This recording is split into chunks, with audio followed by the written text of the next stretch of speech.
está en todas partes. Está en las noticias, en la media, en las redes sociales. Las personas se pelean por él, discuten, van a manifestaciones, lloran, gritan, hay guerra, hay combate. ¿De qué estoy hablando? Del conflicto palestino-israelí. Prácticamente no hay día en el mundo que no haya una noticia sobre cosas que ocurren aquí, en Jerusalén, donde me encuentro en estos momentos, o en otras regiones aledañas a Jerusalén, en la tierra de Israel, en los territorios de Cisjordania, en Gaza. Todo el tiempo es noticia. Pero, ¿alguna vez te preguntaste por qué están peleando israelíes y palestinos? Y más aún, ¿cuándo todo esto comenzó? ¿Alguna vez te preguntaste quién tiene razón? En un video anterior hablamos sobre la geografía del lugar, de los términos Israel, de los términos Palestina. ¿De dónde viene eso? Hoy vamos a hablar sobre los orígenes del conflicto palestino-israelí para que de una vez por todas tengas conocimiento de hechos históricos documentados y no sea apenas una guerra de narrativas, ¿no? O guerra de propagandas de un lado o del otro, sino que realmente sepamos los hechos tal como ocurrieron y sobre eso no hay discusión. Tal vez haya discusión sobre la interpretación de los hechos, pero vayamos a los orígenes de este conflicto palestino-israelí. En primer lugar, el término palestino se refiere a árabes, es decir, que étnicamente son árabes, que residían en lo que sería la Palestina del mandato británico, es decir, lo que sería hoy en día prácticamente el Estado de Israel. Israelíes son aquellos ciudadanos que pueden ser judíos, pueden ser árabes, que son parte del moderno Estado de Israel que se crea en el año 1948. Pero la creación del Estado de Israel fue consecuencia de diferentes eventos que sobre eso estaremos hablando en este video.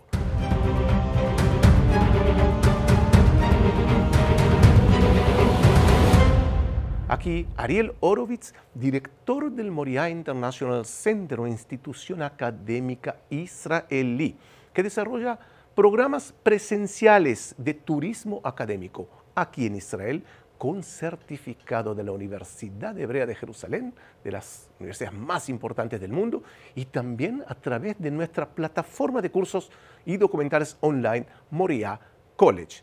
Entonces, vamos a hablar de los orígenes del conflicto palestino-israelí. Para comenzar hablando de un conflicto que tal vez sea de los conflictos más antiguos del mundo, tenemos que volver en el tiempo. Vayamos no mucho tiempo atrás, siglo XIX. En el siglo XIX estaba aquí el Imperio Otomano, un imperio de religión musulmana, que Jerusalén era un lugar bien alejado del gran Imperio Otomano. No era un lugar importante, era un lugar bastante abandonado, bastante pobre, que va a tener una cierta reactivación recién a fines del siglo XIX. ¿Y por qué va a tener una reactivación económica, cultural, turística en el siglo XIX? Por un acuerdo que hicieron los otomanos con las grandes potencias del momento, pero también porque surgía en el mapa de la historia un movimiento de liberación nacional del pueblo judío llamado el movimiento sionista. Este señor que vemos aquí, llamado Teodoro Herzl, o en hebreo Binyamin Zeev Herzl, era un periodista austríaco húngaro que estaba muy furioso porque él presenció la injusticia en el juicio, ¿no? Valga la redundancia, la injusticia en el juicio al capitán Dreyfus, un capitán judío francés, en donde era claro que era condenado por su condición de judío. Eso lo llevó a Teodoro Herzl a tener una visión y querer crear un Estado judío independiente en la tierra de Israel. ¿Por qué justamente aquí? Porque las conexiones espirituales, culturales, religiosas, poéticas, literarias entre el pueblo judío y su tierra, su patria original, eran claros y se mantuvieron a lo largo de los siglos. Hay poemas bellísimos de judíos españoles en el siglo X o textos escritos en diferentes lugares, en Babilonia, en Europa, en Alemania, en diferentes lugares que añoran el retorno a Sión. Inclusive hasta el día de hoy, inclusive que estamos aquí en Jerusalén, 2 veces por año decimos que el próximo año retornemos a Jerusalén, ¿no? O el próximo año en Jerusalén. Era una añoranza de siglos, es decir, la conexión entre el pueblo judío y esta tierra era súper clara. Además, ¿no?, la presencia judía aquí, ratificada ya desde mucho tiempo por la arqueología, documentos, textos en hebreo que fueron encontrados aquí. Es decir, existía una conexión entre el pueblo judío en el siglo XIX y su tierra, que la tierra estaba ocupada por el Imperio Turco. La mayoría de los habitantes de aquí eran de origen árabe, pero era una tierra que era bastante, como ya mencioné, bastante olvidada. Muchos pantanos, muchas regiones con malaria, con enfermedades. Los árabes se asentaban justamente en la región de la Cisjordania desde siglos, dejando libre la parte de los valles, la parte de la costa, y justamente el movimiento sionista, que comenzó siendo liderado por Teodoro Herzl, después van a aparecer otras figuras como Chaim Weizmann, como David Ben Gurión y otros, el movimiento sionista va a crear una institución que se dedicaba a la compra de tierras. ¿En dónde? Justamente en la región de los valles, por ejemplo el valle de Jezreel, en la Galilea, en donde no estaban ocupadas por árabes. Y en algunos casos se compraba también de árabes para crear un kibutz, por ejemplo, un moshav, es decir, diferentes formas de asentamientos agrícolas que el movimiento sionista trajo con sí. Esa creación del movimiento sionista trajo consigo una inmigración judía, alentada o incentivada lamentablemente por olas de antisemitismo en la Europa oriental muy violentas, con muchas muertes, con muchos asesinatos. Entonces eso incentivó, impulsó a muchos judíos, sobre todo de la Europa oriental, pero no solamente, volver a las raíces del pueblo judío aquí. A todo esto, los árabes que residían acá no se llamaban a sí mismos palestinos. Hay muy pocos casos, muy así alejados o sueltos, donde alguno que otro llamaba a sí mismo palestino. No había una identidad nacional palestina. Entonces, de todas maneras, los árabes ven que en el año 1917 ocurre algo que va a preocupar muchísimo a la población árabe. Porque en el año 1917, cuando el Imperio Británico derrota a los turcos en Palestina, van a conquistar toda esta región, y en el propio año donde conquistan la tierra de Israel o Palestina, van a crear lo que se llamó la Declaración Balfour, en donde se dice a través del Ministerio de Relaciones Exteriores, a través de su ministro, Lord Balfour, que la corona británica ve con buenos ojos el establecimiento de un hogar nacional para el pueblo judío en Palestina. Ahora, ¿qué era Palestina en ese momento? Se van a sorprender muchos de ustedes, porque hasta el año 2022, Palestina va a ser el actual Estado de Israel, menos las colinas del Golán, y Jordania. Por eso había movimientos judíos de derecha que interpretaron la Declaración Balfour, que Palestina era tanto el actual Israel, prácticamente el actual Israel, con Jordania. Pero en el año 22, Jordania se va a crear como un Estado independiente y se va a delimitar la geografía del conflicto árabe-israelí o palestino-israelí, justamente en lo que es la actual Israel, menos las colinas del Golán. Entonces, esa declaración Balfour despierta mucha bronca en la calle palestina, pero no solamente por la declaración Balfour, Porque los ingleses hicieron una cosa que no se hace, ¿no? Pero ellos eran el imperio. No se hace porque, imagínense que ustedes tienen 2 hijos y le prometen un regalo valioso a uno de los hijos y minutos después o un tiempo después le prometen el mismo regalo al otro hijo. ¿Qué va a ocurrir? Probablemente que los hijos luchen entre sí. Eso es lo que hicieron los ingleses y presten atención.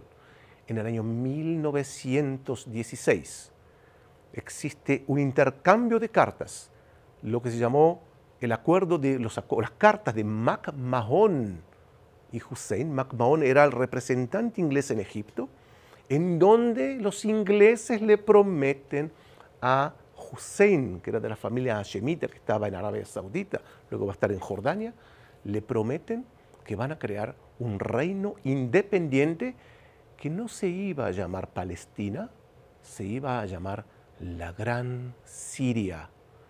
Hay cartas muy claras con esa promesa. Y en el año 1917 viene la Declaración Balfour, prácticamente creando el mismo conflicto, ¿no? Diciendo sobre prácticamente el mismo territorio. En el caso de Hussein incluía Siria también, lógicamente, más o menos diciendo lo mismo, dándole el mismo territorio a ambos. Solamente que después va a haber un acuerdo, y esto les va a sorprender, entre Weizmann, representante del movimiento sionista, y Faisal, representante de los árabes, en donde ellos acuerdan lo que llamó el primer acuerdo de paz árabe-judío, porque Faisal ve con buenos ojos la creación de un Estado judío en Palestina, en cuanto que Weizmann y el movimiento sionista apoyen la creación de un reino independiente en Siria, parte de Jordania también. Inclusive Faisal decía que la creación de un Estado judío independiente va a traer tecnología, va a traer avance, va a ser muy bueno para todos. Pero los ingleses, como ya dijimos, como buenos imperialistas, habían hecho un acuerdo secreto que ni los judíos ni los árabes sabían. Se llamó el acuerdo de Sykes-Picot, en nombre de los representantes de las negociaciones de ambos lados, en donde ellos se dividían el Medio Oriente. Nadie sabía de eso. Diferentes mapas fueron elaborados ahí. Nunca se implementó 100%, pero el caso es que Francia invade Siria con el beneplácito de Inglaterra, expulsando a Faisal de Siria, que ya se sentía rey de la Gran Siria. Los palestinos estaban felices. ¿Por qué? Porque ellos iban a ser parte de la Gran Siria, iban a ser el sur de Siria. Ellos sabían como ellos mismos se veían como parte de ese sueño del califato de la Gran Siria. La frustración de no haber podido crear ese reino independiente de la Gran Siria, sumado a la Declaración Balfour, sumado a que, no solamente la Declaración Balfour 17, ratificado en el año 1920 por la corona británica, que ellos dijeron, nosotros venimos a implementar la Declaración Balfour, que es la creación del Estado judío independiente.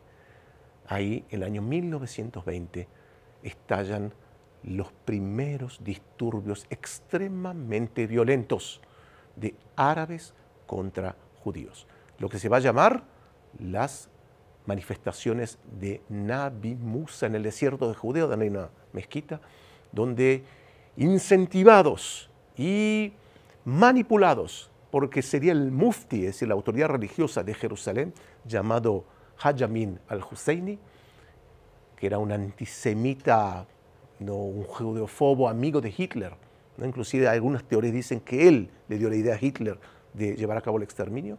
Él va a decir, maten a los judíos, vamos a masacrar a los judíos, van hasta Jerusalén, estallan en diferentes lugares de la entonces Palestina mandatoria, ¿no?, británica, y podemos decir que en el año 1920 estalla prácticamente en forma oficial. Algunos historiadores se remiten a fines del siglo XIX, hay diferentes teorías, pero ahí comienzan los ataques violentos de árabes contra judíos.